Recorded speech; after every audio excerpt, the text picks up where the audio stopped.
Hi friends, வணக்கம்.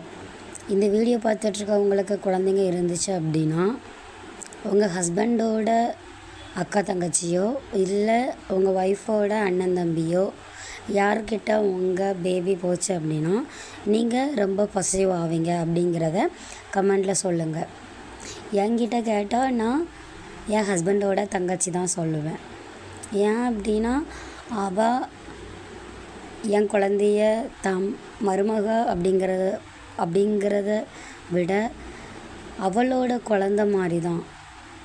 உண்மையை சொல்லணும் அப்படின்னா அவள் குழந்தைக்கும் மேலே தான் என் குழந்தைய அவள் பார்த்துக்கிட்டு இருந்தா. அதனால் நான் இந்த வீடியோவை என் ஹஸ்பண்டோட தங்கச்சிக்கு தான் ஷேர் பண்ணுவேன். நீங்கள் அப்படி யாருக்கு ஷேர் பண்ணுங்க அப்படிங்கிறத உங்கள் கமெண்டில் சொல்லிவிட்டு அவங்களுக்கும் மறக்காமல் ஷேர் பண்ணிடுங்க. பாப்பா, நீங்கள் யார் பிள்ளை? தமிழ் பேசும் இரு கால் வெண்ணிலவே